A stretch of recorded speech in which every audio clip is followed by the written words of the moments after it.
Some big moves have been made in the American League. And quite frankly, there's a strategy that every team, with one exception in the AL, should be doing right now.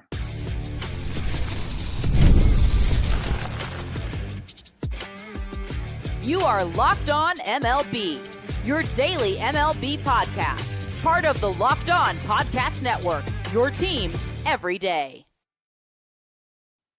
Hello, baseball fans, and welcome to Locked On MLB, part of the Locked On Podcast Network, where it's your team every day. This is the daily podcast. We talk about all of Major League Baseball. I'm your host, Paul Francis Sullivan. Please call me Sully. Today's episode is brought to you by our good friends over at FanDuel. From big upsets to game-winning drive, the NFL playoffs are better with FanDuel. New customers can bet $5 and get $200 in bonus bets, guaranteed win or lose. Visit FanDuel.com to get started. Follow us at Locked On MLB Pods on Twitter or whatever it's called now, and on Instagram. And I'm your pal Sully. I'm at Sully Baseball. The best way to get a hold of me is either here on the YouTubes, if you put it in the comment section, or you can also go to Instagram and follow me at Sully Baseball Podcast. I'll make some other places, but I never go there. I told about this yesterday. A lot of moves came about during my time just spending time with family and not doing some podcasts. But some moves have come about in the American League and one very big move in the National League. I want to sort of talk about for a little bit. The Red Sox signing Walker Buehler a few weeks ago I found that to be an interesting signing. They bringing in Crochet, bringing in Buehler. I'm not thrilled with the Chapman signing, not just because I think that I'm not a fan of him as a person, and I'm sure not a fan of him of how he pitches in the big games. Some other big moves obviously happen. The Dodgers re-signed Teoscar Hernandez, and signing Hae-Sung Kim has opened them up to trading Gavin Lux to the Reds. That happened earlier today. A couple other, Jock Peterson going to the Rangers, I thought was an interesting move. And we'll get the biggest move, the one with the biggest repercussions, I'm going to talk about in a later segment. That's the Diamondbacks signing Corbin Burnes. The Gleyber Torres leaves the Yankees and goes to the Detroit Tigers. And the signing of Charlie Morton took place just the other day. I thought the Charlie Morton signing is an interesting signing for Baltimore because, first of all, it's an interesting signing because of what it takes away from Atlanta. Atlanta has the Cy Young Award winner that no one saw happening with Chris Sale having his unbelievable comeback with Atlanta. But now they lost Charlie Morton and Max Fried, which means, the Met fans should be celebrating right around now. I'm just, excuse me as I scratch my nose. It happens. What are you going to do? Phillies fans should be thrilled that the Braves just lost two giant Jenga pieces from their starting rotation. Morton is an interesting pitcher it's obviously not a long-term deal. It's a one-year deal. And people wiser than me have said there's no such thing as a bad one-year deal. And it's interesting the new Oriole management couldn't bring in Burnes to sign for a long-term deal. Talk about that a little bit later. You're wanting one decent year out of Charlie Morton. He's been good recently. I mean, these days throwing 160 innings a year is considered a workhorse. He's several years removed from being an elite pitcher.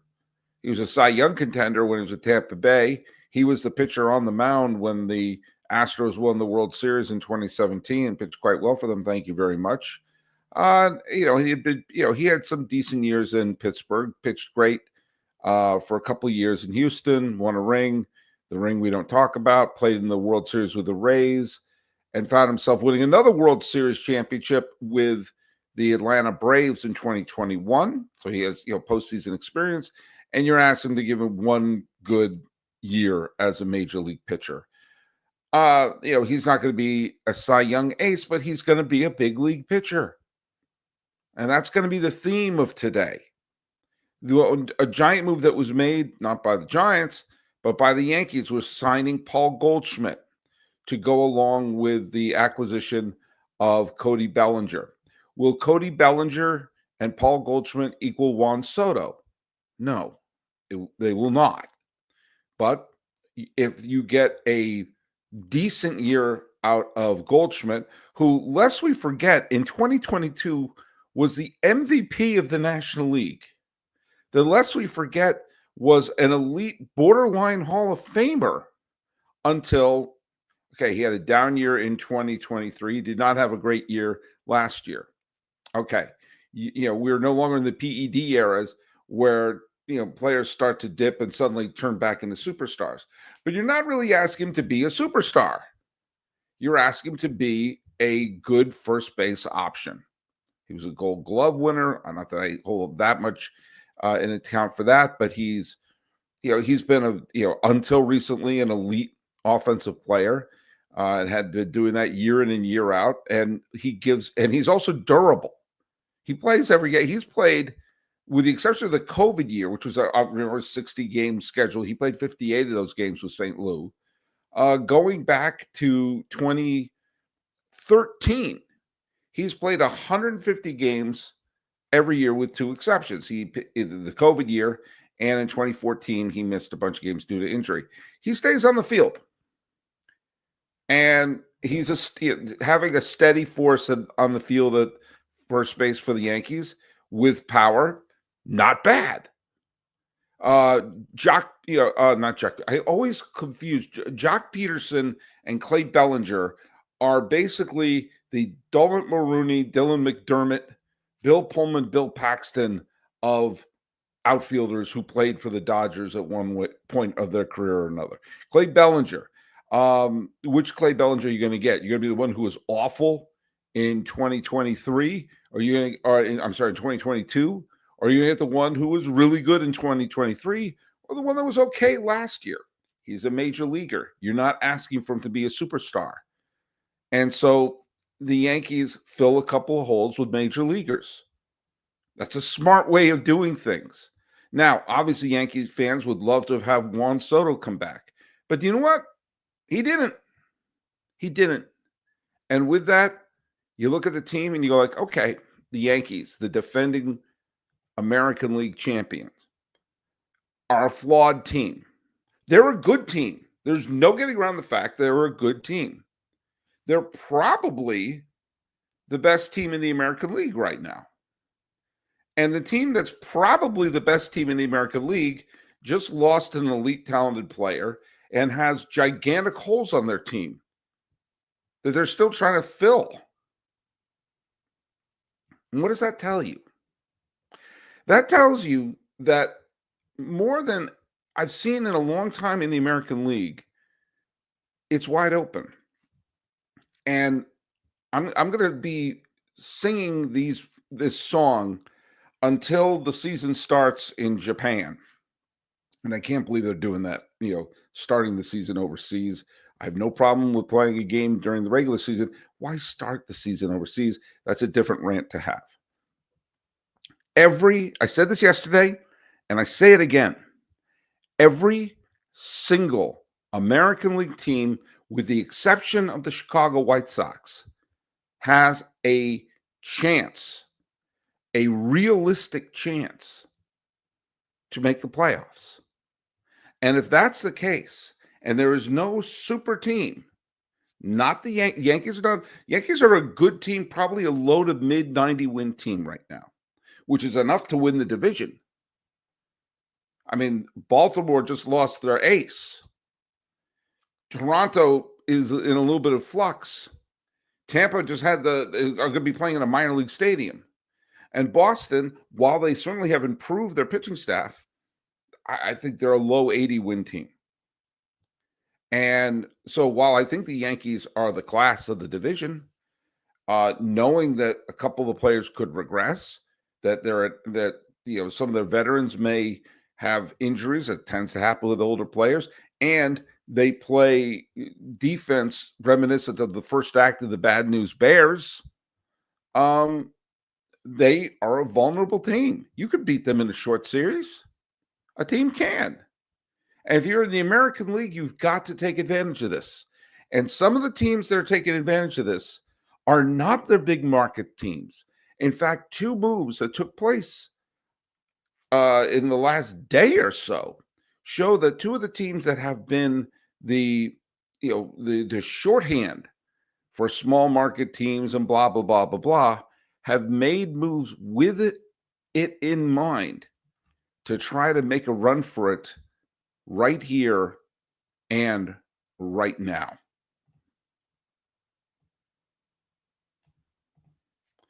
Let's hear from our good friends over at Gametime. Now, let me tell you something about Gametime. I've used Gametime. I like going to live events, whether it's sports, music, theater, comedy.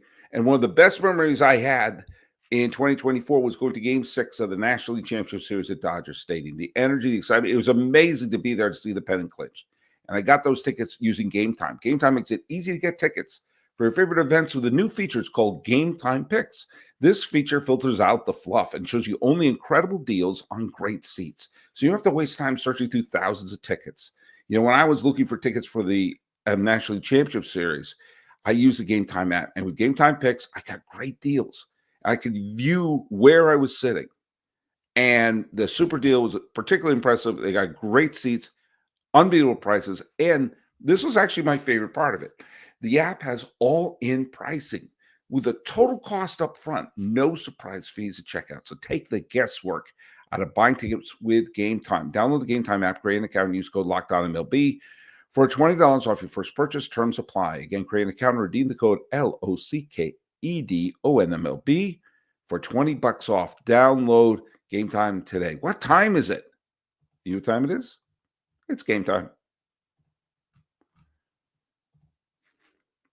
Two moves that were announced today made me realize some of these teams are doing what I'm saying, that some of these teams are doing the proverbial, hey, hey, hey.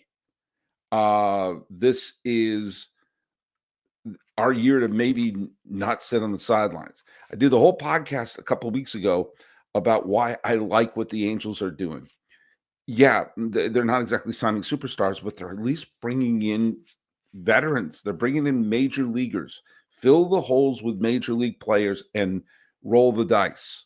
Well, the Kansas City Royals made a signing. Now, this is not exactly earth-shattering, but Michael Lorenzen signing with the Kansas City Royals, I think, is a nice move. I think it's a very nice move, especially when we consider the Royals are a playoff team. They made the division series. A hit here or a hit there, they could have sent that. They could have sent it to Game 5 against the New York Yankees. Do I think they would have beaten the Yankees? No, and neither do you. But they've done some things like they re-signed Michael Wacha, which was a smart move. They didn't let him go. They made a trade for Jonathan India, and today they brought in Michael Lorenzen, who they had acquired from the Texas Rangers. I remember Lorenzen, who played for the Phillies a couple of years ago. He threw a no-hitter with them. You know, is he an ace? No, he's a legit major league pitcher. And if you take a look at the rotation that Kansas City has. Cole Reagans, Seth Lugo, who had a wonderful year for them last year, Michael Wacha, Michael Lorenzen, Alec Marsh, Kyle Wright. And chances are Lorenzen will probably be in the bullpen for a chunk of the year. That's a pretty good rotation. That's a pretty good rotation with a Jonathan India on the top and with a superstar like Bobby Witt and with a steady veteran like Salvador Perez. That's not bad. That's not bad at all. That's a rotation that could win the American League Central. And if you go into the postseason with a decent starting rotation, you have a shot. Pitching depth is a big name of the game. That's one of the reasons why some of the surprise teams over the last few years have gotten far. Now, last year, or 2024, I guess this last year, yeah, the Dodgers had a decimated pitching staff, and basically Dave Roberts had to play hopscotch, jumping around trying to make the pitching staff work. He pulled it off. That should not be the roadmap. That's the lottery ticket. That shouldn't be what you say, oh, that's how you do it. You say, oh, man, I can't believe he got away with it. The Royals putting together a team with major leaguers in their rotation, in their lineup, shows that the Royals are going for it. They're going for it. And which is a smart thing to do. Winning the Central and hoping the Yankees, hoping the Yankees have a bad week is a pretty smart strategy to maybe sneak a pennant in there. Who is the runaway favorite in the American League West right now? Is it the Astros? I mean, the Astros have made a couple of deals and a couple of moves. Okay, fine. But they're also not nearly as strong as they were a few years ago. They weren't as strong as they were last year. It's going to be, is Seattle going to run away with it? Probably not. In the Central, is it going to be Cleveland? Right now, I would lean a little more towards Kansas City than the Cleveland, although Cleveland does look like they're going to be pretty good. And before we poo-poo the Central too much, remember, they put 3 playoff teams in there last year. Detroit's not bad either. Put major leaguers on your roster, and you'll have a shot. Which brings us to the other big moment.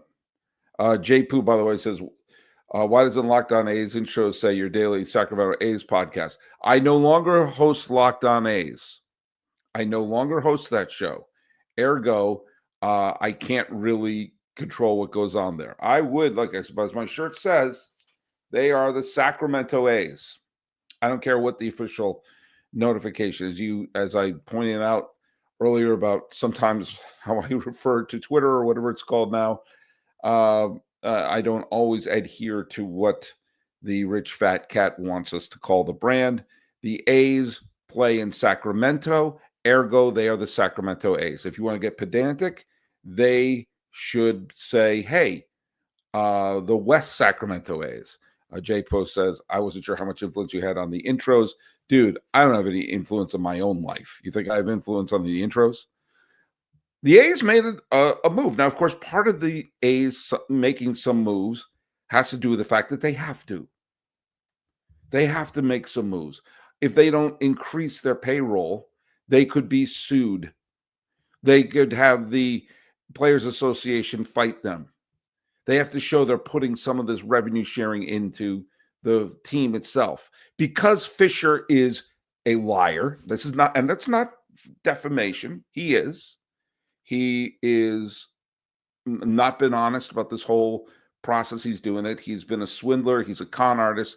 And by the way, I'll believe, are we still pretending that they're going to be doing a groundbreaking ceremony on the new Las Vegas A's stadium in the first quarter of 2025? Are we still pretending that's happening? Are we still pretending that they're going to be building a stadium sometime this year in Las Vegas? Are we still pretending that that's happening? I mean, I don't believe it.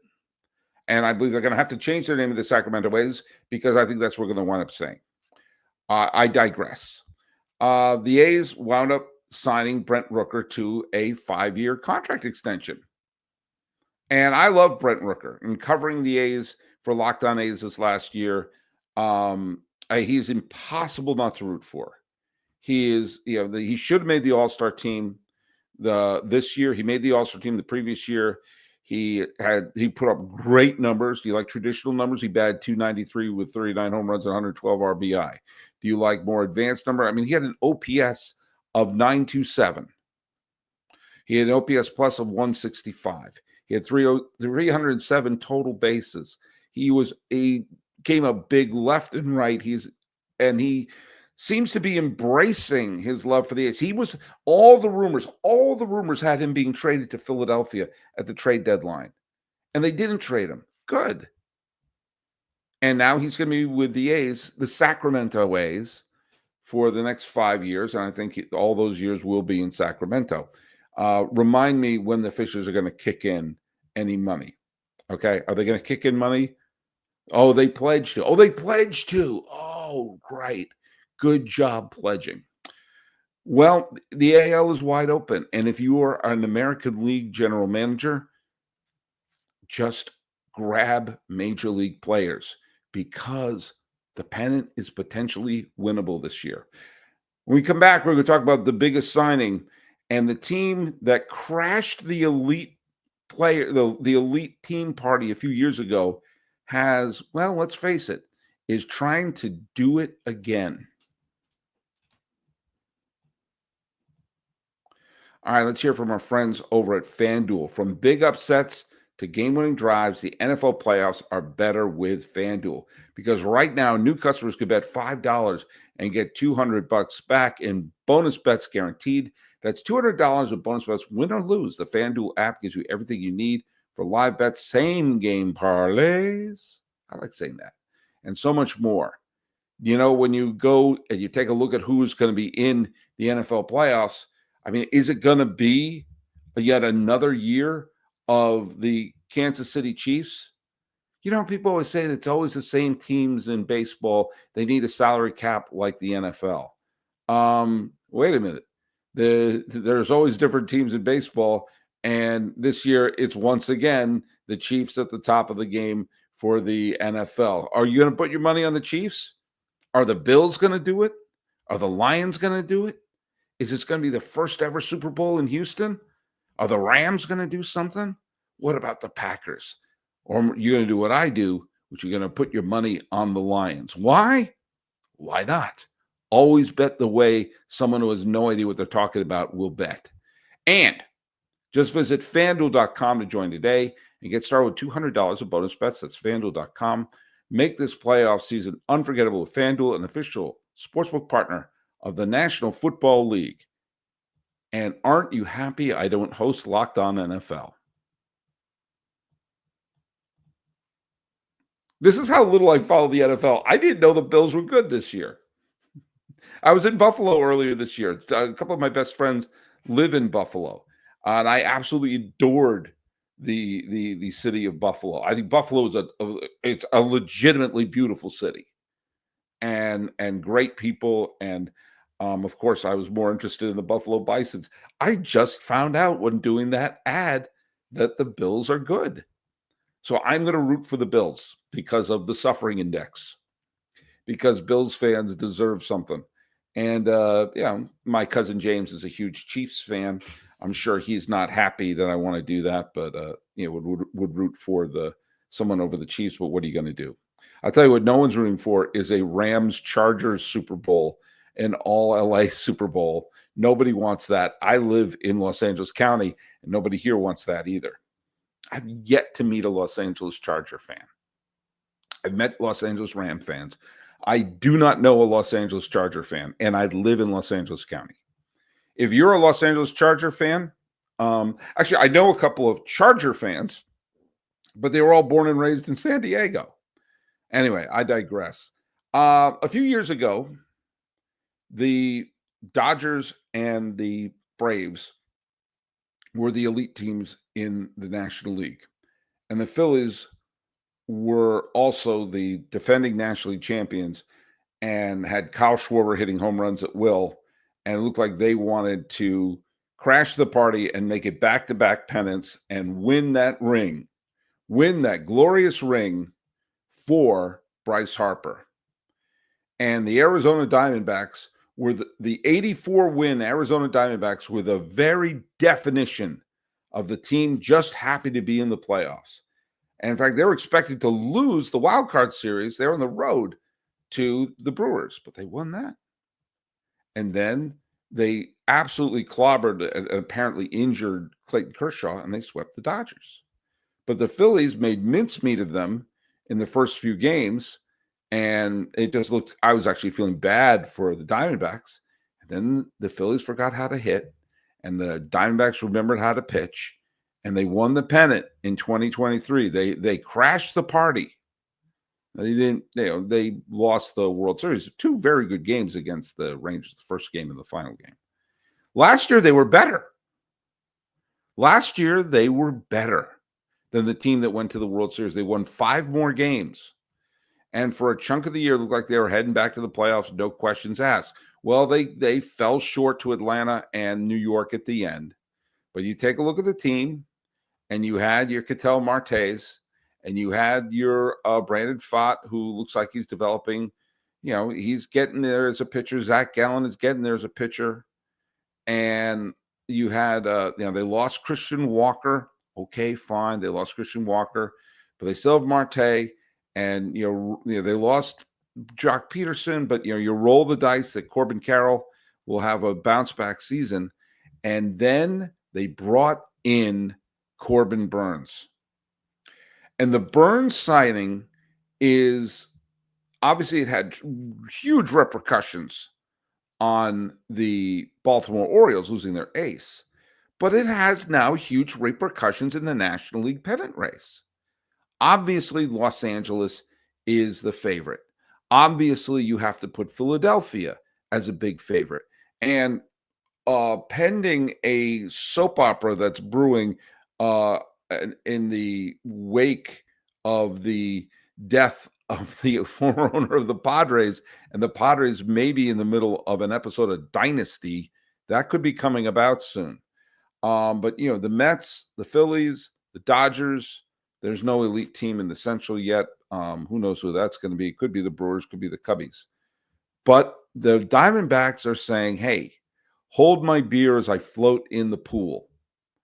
And you have a rotation with Gallen, with Pfaadt, with Merrill Kelly, with Eduardo Rodriguez, with Ryan Nelson, and Corbin Burnes.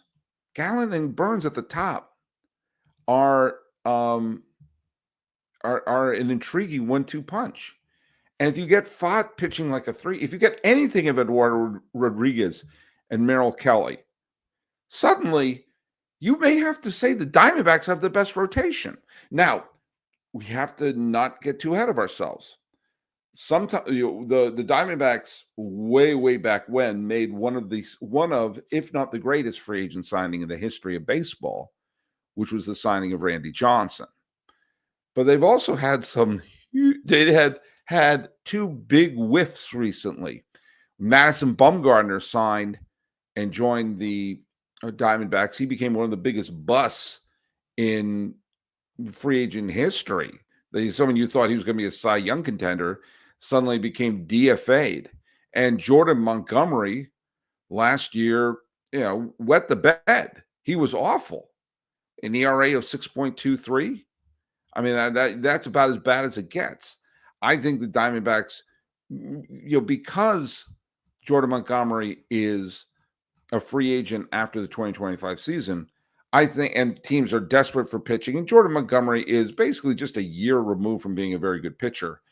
I think it would behoove the Diamondbacks to flip him and maybe get someone else, maybe headache for headache or expiring contract for expiring contract, something like that. But what if you keep Montgomery and he has a bounce back year? Either way, the Diamondbacks are basically saying, we don't want to just fall backwards into the night. They have a really good starting rotation. And, we remember the Dodgers won all the games last year. They still, you're hoping, if you're a Dodger fan, that Glasnow and Kershaw and Yamamoto and Ohtani, all of whom were injured in one way, shape, or another as pitchers last year, and, bringing in Snell, you're hoping that rotation holds together. And if they do, then, there's a strong possibility the Dodgers go back to back.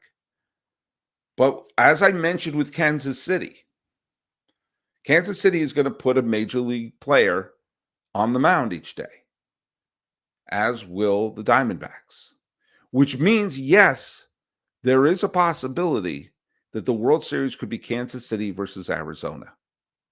And if that happens, I do not want to hear a soul complaining about, who cares about these small market teams in the World Series a year after complaining about, it's the Dodgers and Yankees every year.